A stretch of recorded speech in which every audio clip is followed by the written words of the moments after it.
A hotel room that doesn't exist, guests who never check out, and the moment you enter, time stops breathing. This is the story of Room 913, the room that lets you leave, but never lets you go. The Ashmore Grand Hotel had been standing for more than 50 years, but no one could ever agree on what it was built on. Some said it replaced an old hospital. Others claimed it was once a private asylum that burned down with patients locked inside. Official records showed nothing before 1972. A clean beginning. Too clean. Daniel Cross first heard about the hotel through a deleted police file. He was a documentary filmmaker obsessed with disappearances. Real ones, not internet myths.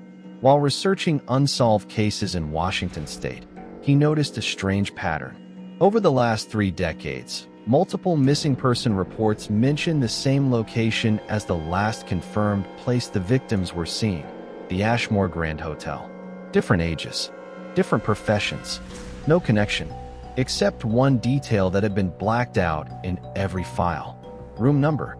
Daniel requested access. The request was denied. That alone convinced him the story was real. 3 weeks later, he arrived in Seattle under heavy rain, carrying a single bag, a camera, and a quiet confidence that had gotten him into dangerous places before. The Ashmore Grand rose ahead of him, tall and narrow, its windows glowing faintly like tired eyes that never slept. The lobby was empty. No music, no television, no footsteps.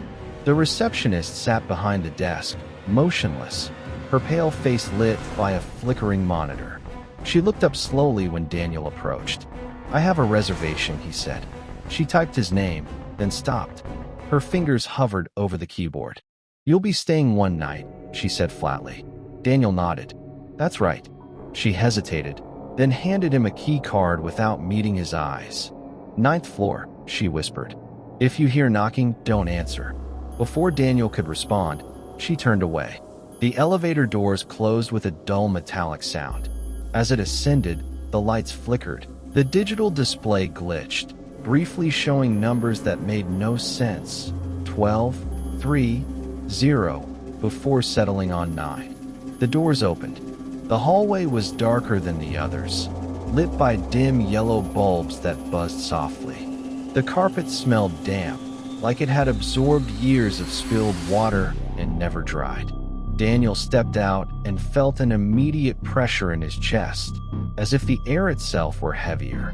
Room numbers lined the walls. 901, 902, 903, 904, 905, 906. The corridor should have ended there, but it didn't. At the far end, where the wall should have been, there was another door. Daniel stopped walking. His pulse quickened, not from fear, but excitement. This was it. The room that didn't exist. The missing detail. He raised his camera and began recording as he approached. The door to 913 was older than the others. Its wood scratched deeply, the handle worn smooth like it had been grabbed too many times. He slid the key card. The light turned green.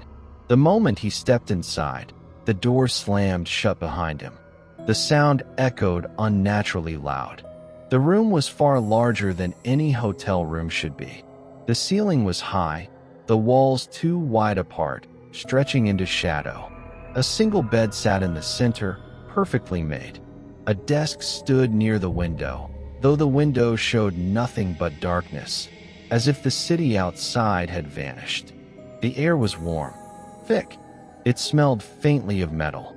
Daniel took a step forward and felt the carpet shift beneath his feet, not like loose fabric, but like something flexing. He froze. Then he heard it, breathing, slow, deep, steady, not his own. The sound came from everywhere at once, from the walls, the floor, the ceiling. Daniel's mouth went dry. He turned slowly and saw the mirror. It covered the entire wall behind the bed. He approached it cautiously, camera still recording. The mirror showed the room clearly. Too clearly. The bed, the desk, the door, but not Daniel. Instead, a man sat on the bed, staring back at him. The man had Daniel's face. Same eyes. Same scar near the eyebrow. Same expression of disbelief. The reflection smiled. Daniel staggered back. This isn't possible. The reflection stood up, moving a half-second slower than Daniel should have. You shouldn't have come here, it said, its voice echoing strangely, like it was speaking through water. The lights went out. Total darkness swallowed the room. Then the screaming started. Not a single scream, but many, overlapping, layered, some distant, some terrifyingly close. Daniel clamped his hands over his ears, but it didn't help. The screams weren't just sounds. They were inside him, vibrating in his bones. The lights flickered back on. The mirror was empty. The room had changed. The walls were closer now, subtly, like the space had shrunk. The carpet pulsed beneath his feet, rising and falling in slow rhythm. Dark stains spread across the walls, forming shapes that almost looked like hands. A knock echoed from the door. 3 slow knocks. Daniel backed away. Hello, a woman's voice called softly from the other side. Please, I can't find my room. Daniel's throat tightened. He recognized the voice. He had heard it in an old 911 recording while researching missing persons. A woman who vanished 10 years ago. The knocking grew louder. Please, she begged. It's so dark out here. The handle began to turn on its own. Daniel screamed and ran to the bathroom, slamming the door shut behind him. The bathroom light flickered weakly. The mirror above the sink was cracked, spiderweb fractures spreading across the glass. He looked at his reflection. For a moment, it was normal. Then bruises began to appear on his skin, dark fingerprints forming around his throat. His reflection's eyes filled with panic, mouth opening in a silent scream. Daniel staggered back. The bathroom door began to bulge inward, as if something massive were pressing against it from the other side. Voices whispered from the walls. You stayed too long. It remembers you now. Don't fall asleep. The door burst open. The room was unrecognizable. The bed was gone. The walls were covered in writing, names, dates. Please scratched deep into the surface. The ceiling sagged low, dripping a dark liquid that smelled like rust. Figures stood in the corners. People. Their bodies were thin, twisted, faces hollow and eyes sunken deep into their skulls. Some were missing limbs.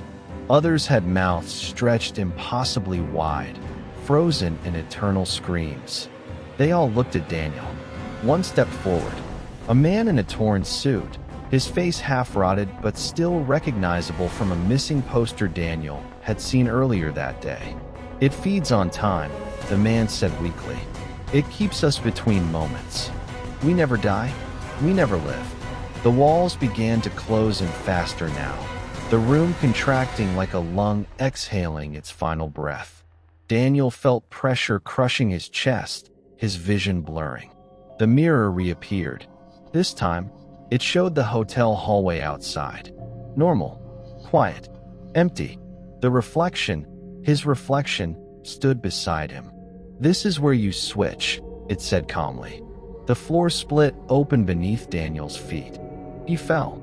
Pain exploded through his body as he hit the ground, but it was brief. The world spun, then went still. He was standing in the hallway. Outside room 913. The door behind him was gone. The corridor ended at 911, just like it should have. Daniel's heart raced as he touched his face, his chest, his arms. No injuries. No bruises. The elevator dinged at the end of the hall. The receptionist stepped out. She smiled for the first time. Checkout is at noon, she said. Thank you for staying with us. Daniel tried to speak, but no sound came out. She walked past him and disappeared into the stairwell. The hotel around him felt different now. Brighter, calmer, alive. Guests passed by, chatting, laughing, completely unaware. Daniel ran to the lobby, to the front desk, to the exit. The doors opened easily. Outside, the rain had stopped. The city was normal. Too normal. Daniel pulled out his phone to call for help. The screen lit up. No contacts, no photos, no name. In the reflection of the dark screen, Daniel saw something move behind his eyes. Something patient. Something that had finally learned how to leave the room. Far above him, on the 9th floor, a door quietly appeared at the end of the hallway. Room 913 was ready again.